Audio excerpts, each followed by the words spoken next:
Hello. I'd like to open my message by firstly apologising for the fact that I haven't posted a message for such a considerable time.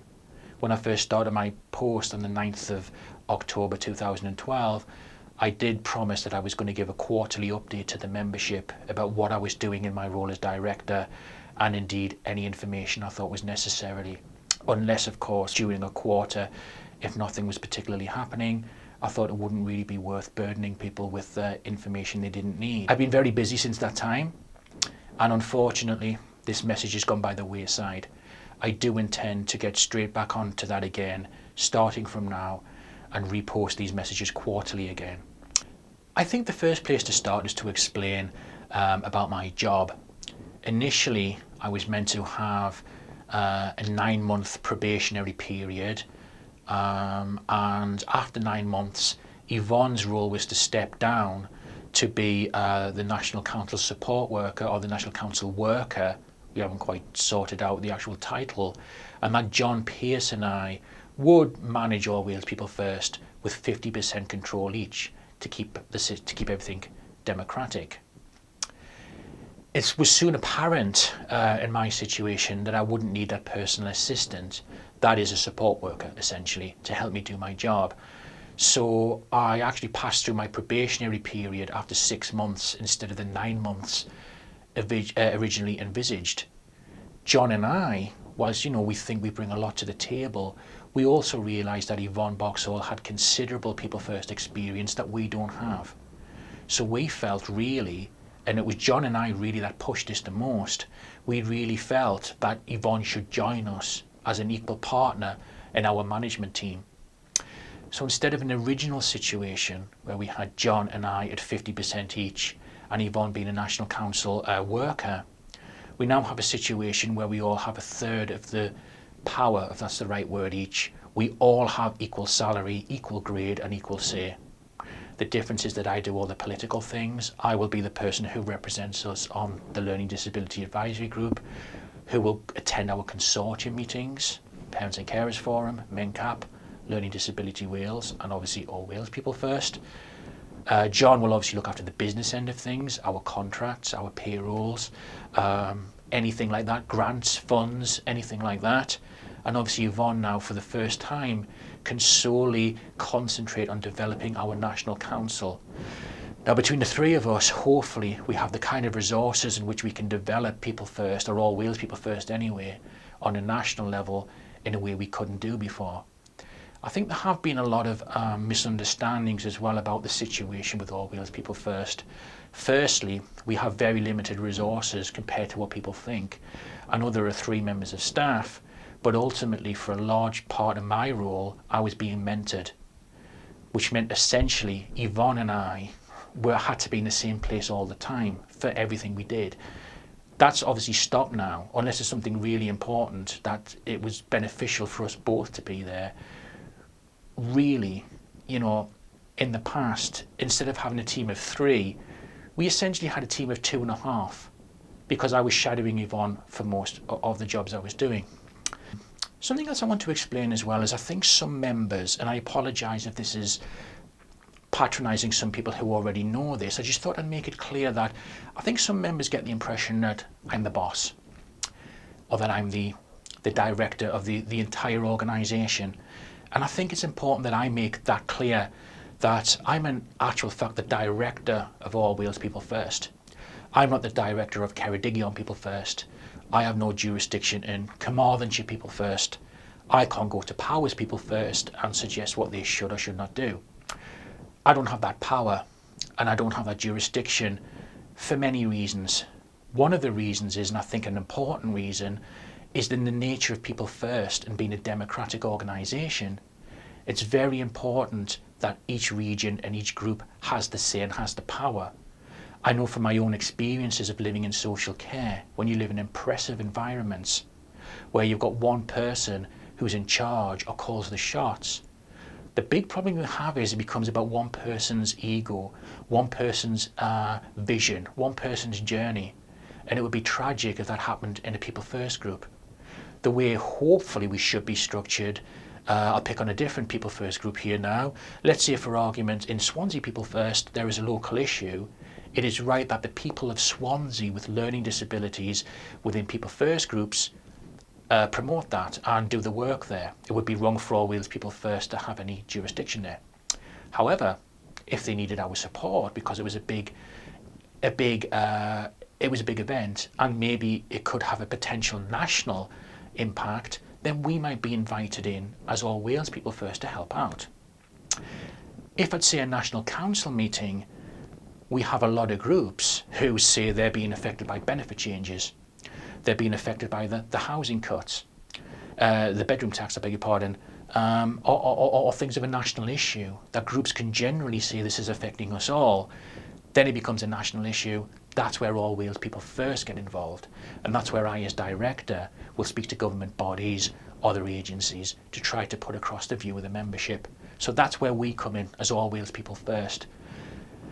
I know a lot of people, and I can understand why, like a lot of things about People First, and I may be frustrated and disappointed about things about People First. And I think what people sometimes think is that as a director you can come in and clean things up or clean things out. Again, it would be very difficult, because if anybody had that power, it would be very easy for us to be a dictatorship. And again, we really need to avoid that as much as possible. I might have an influence in the sense where I might be able to influence people to work together, but only through working in partnership. Number one, are we working to true People First values? But number two, it's the only way to keep things democratic and make sure it's truly representative.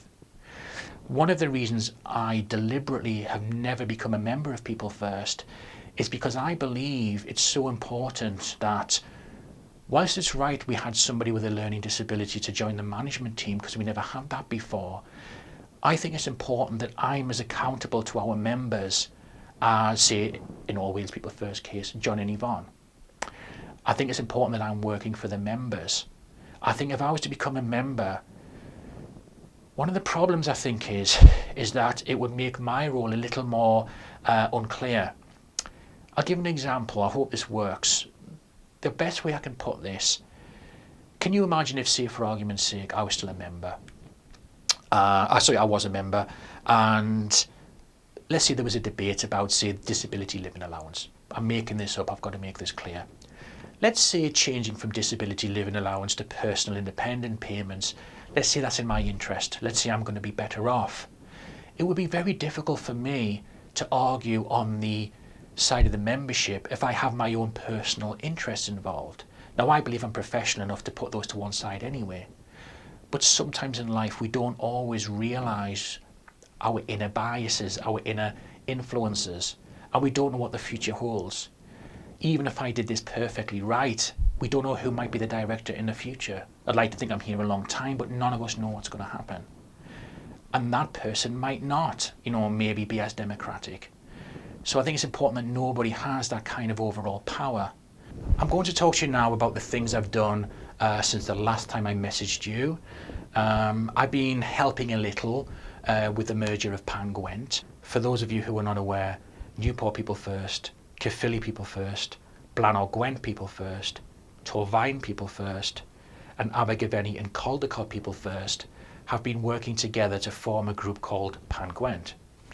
The idea is that they work together as one big group, basically, to help to remain sustainable. In other words, so that they can run efficiently, especially with the advocacy grant scheme being threatened. It means by the groups working together and sharing core funds, they can exist and work as one group and safeguard the members, safeguard the groups, basically. They are all, of course, individually groups in their own right, but nevertheless, they're in a stronger footing if they can work together as one united group. Obviously, that's been problematic because getting groups to work together and the fact it's a brand new enterprise, it's a brand new situation, is always going to be tricky.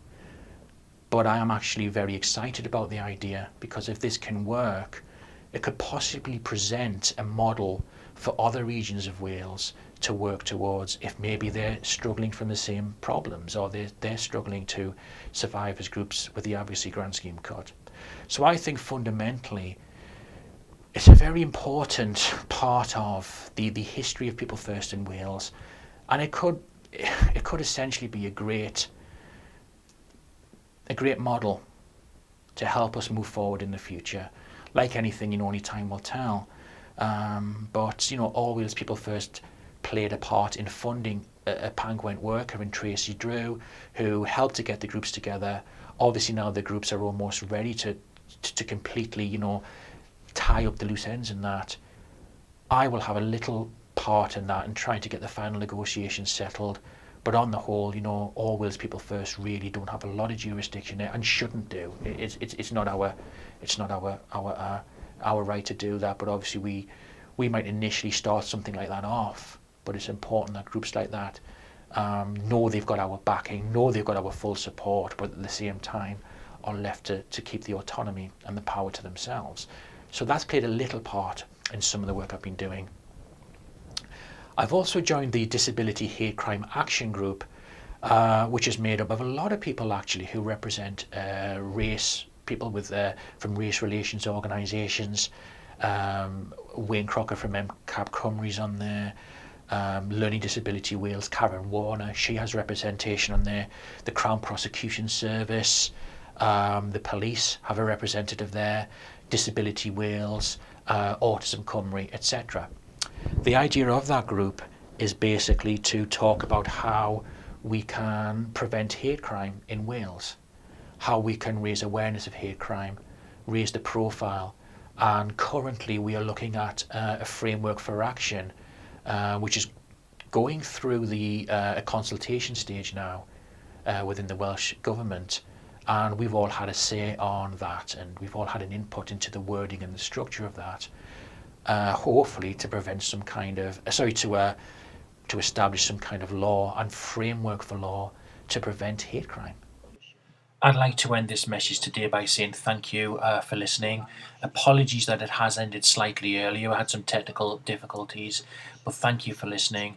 On the screen is my new email and my mobile number. I urge anybody who wants to contact me for any reason, please feel free to do so. Thank you very much.